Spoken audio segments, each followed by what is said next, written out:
ఈ పార్టీ ఎమ్మెల్యేలను పక్కన పెడితే రాయచోటి అంటే మీ సొంత నియోజకవర్గమైన రాయచోటిలో కూడా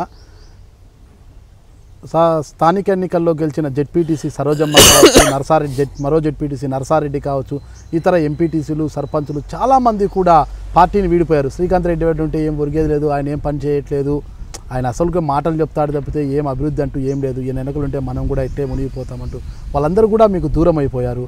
అంటే అది మీ వైఫల్యం అంటారా, లేదంటే వాళ్ళు ఇతర కారణాల వల్ల ఏమైనా వెళ్ళమంటారా?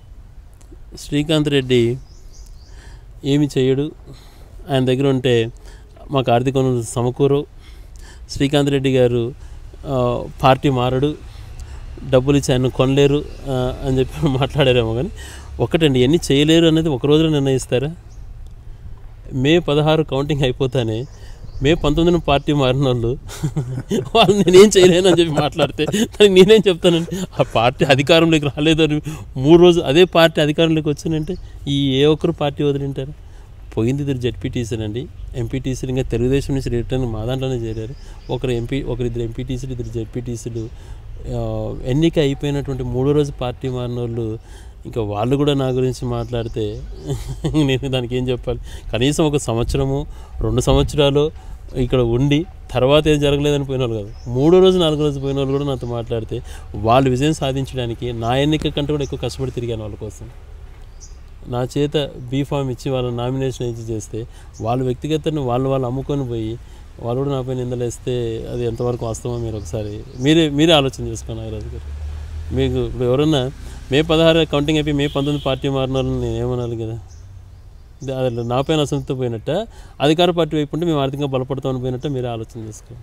ఇంకా మరోవైపు తీసుకుంటే మున్సిపాలిటీ కూడా మీ పరమైంది. మున్సిపాలిటీ చైర్మన్ నసీబా ఖానం, ఆమెతో కూడా మీకు సరైన ఎటువంటి భేదాలు లేవు. చిన్న అంటే ఒకటండి, ఇప్పుడు రాయచోటి మున్సిపాలిటీకి సంబంధించినటువంటి అంశాలలో అది అధికార పార్టీ వైపు లేదు అని చెప్పి కక్షతో నిధులు రానీయకుండా ఆపటం, ఏ ఒక్క పని చేయనీయకపోవటం జరుగుతుంది. ఆ విషయంలో వాళ్ళు పాపము అధికార పార్టీ నుంచి ఎన్ని ప్రలోభాలు పెట్టినా అటువైపు వెళ్ళకుండా వాళ్ళు పార్టీలను కొనసాగుతున్నారు. ఎటువంటి విభేదాలు వాళ్ళు తెలియవు. ఇద్దరం కలిసి చేద్దామన్నటువంటి ఆలోచనతో ముందుకు వెళ్తుంటే ప్రభుత్వం నుంచి ఎటువంటి నిధులు మాకు రావట్లేదు.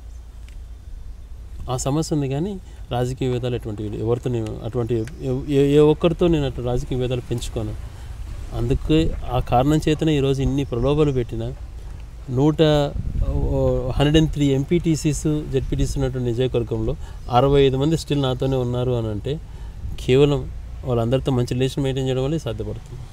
మరోవైపు తీసుకుంటే రాయచోటిలో మైనార్టీలు ఎక్కువ, ముస్లిం మైనార్టీలు ఎక్కువగా ఉంటారు.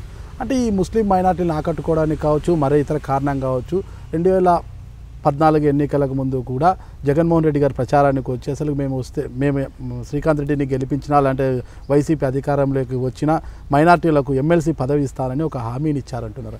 అయితే ఈరోజు రాయచోటి మైనార్టీలను వైసీపీ మర్చిపోయింది, ఎమ్మెల్సీ పదవి ఇస్తామని ఇవ్వలేదు, దీని గురించి ఎమ్మెల్యే కూడా పెద్దగా పట్టించుకోవట్లేదని మైనార్టీలు మీ మీద కొద్దిగా అలిగారనిపిస్తుంది. వాళ్ళని ఎలా ఓవర్కమ్ చేస్తారు? మైనార్టీ సోదరులు ప్రతి ఒక్కరితో కూడా నేను వాళ్ళ ఒక ఫ్యామిలీ మెంబర్గా ఉంటాను.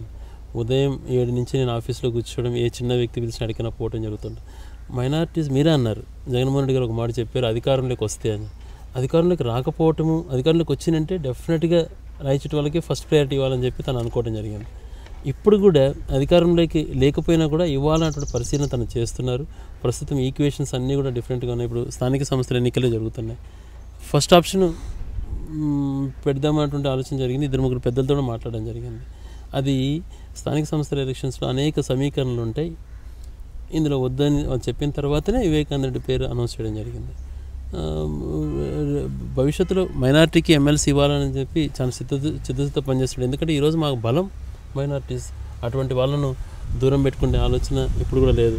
ఇప్పుడు మైనార్టీస్కు రాజశేఖర్ గారు చేసినటువంటిది ఏ ఒక్కరు చేయలేదు. ఈరోజు రిజర్వేషన్స్ వల్ల ఒక సామాన్యుడు కూడా వాళ్ళలో ఎంతోమందికి మార్పు రావడానికి అవకాశం కానీ, ఫీజు రియంబర్స్మెంట్ బెనిఫిట్ కానీ, మైనార్టీస్ విషయంలో అనేకమైనటువంటి మార్పులు తీసుకొచ్చినటువంటి వ్యక్తి రాజశేఖర్ గారు. ఈయన 99 బీజేపీతో 2004లో పొత్తు పెట్టుకున్న, 2005లో నేను బతికుండగా బీజేపీతో పొత్తు పెట్టుకుని చారిత్రక తప్పిదం చేశానని చెప్పి మాట్లాడాడు.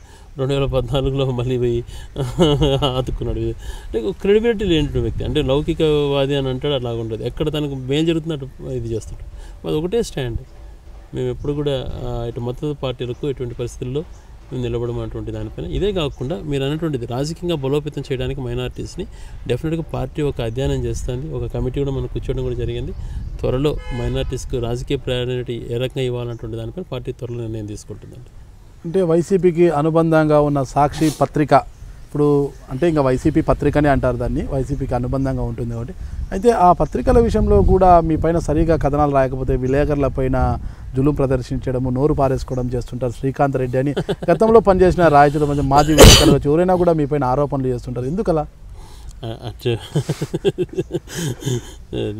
నిజంగా మరి అది ఏ రకమైనటువంటి ఎవరు ఇబ్బంది పడ్డారో నేను నిజంగా అటువంటిది చేసినంటే డెఫినెట్గా వాళ్ళతో మళ్ళీ నేను మాట్లాడతాను. అటువంటి కథనాలు నేనే చెప్పాను. నేనే సంతృప్తిగా లేను. నేను ఎమ్మెల్యే అయినప్పటి నుంచి 2 పనులు జరిగినా ఏది చేయలేకపోతున్నాను. చేయలేనటువంటి రాయటానికి నేను ఏ రకంగా వాళ్ళకి రాయమని చెప్పి వాళ్ళు ప్రెస్ మీట్ పెడితే క్యాప్షన్లు మీరే చెప్తారంట, ఇలాగ ఉండాలా, కంటెంట్ ఇలాగ ఉండాలి, ఎలా రాయాలని మీరే చెప్తారంట, అన్నీ మీరే చెప్తారంట. ఆ విధంగా లేకపోతే మరుసటి రోజు ఆ విలేకరికి టెన్షన్ పుట్టిస్తారనేది చెప్తుంటారు. ఆ పరిస్థితి ఇప్పుడు ఉందండి. విలేకరులను బెదిరించేటువంటి పరిస్థితి ఇప్పుడు నడుస్తుందా? ఎవరైనా అట్లా విలేకరులతో ఎవరైనా మంచి రిలేషన్ మెయింటైన్ చేయాలి. విలేకరులతో నిజంగా అటువంటి ఫీలింగ్ మనం ప్రదర్శిస్తే వాళ్ళు అవుట్ ఆఫ్ ది వే బయటపడిపోతారు కదా. మీతో ఇక్కడ రహస్యంగా చెప్పాల్సిన పరిస్థితి ఏముండదు. ఓపెన్ అప్ అయిపోతారు. ప్రెస్ మీట్స్కే రారు వాళ్ళు. మనం శాసించలేం కదా. ఏ పత్రిక విలేకరులను శాసించే పరిస్థితి ఉండదు కదా. అవన్నీ ఒక రాజకీయ నాయకుడి పైన చేయాల్సిన విమర్శల్లో ఫ్లోలో ఇవన్నీ వస్తుంటాయి. కానీ నాగరాజు గారు అటువంటి పద్ధతి, అటువంటి నిరంకుశ రాజకీయాలు నేను చేయనటువంటిది మీకు కూడా తెలిసి ఉంటుంది. కొంతమంది అటువంటి రాజకీయాలు నేను ఎప్పుడు చేయను. Hi, this is Rayachoti MLA Gadikota Srikanth Reddy. Please watch my exclusive interview with Nagaraju గారు on I Dream Media. Thank you.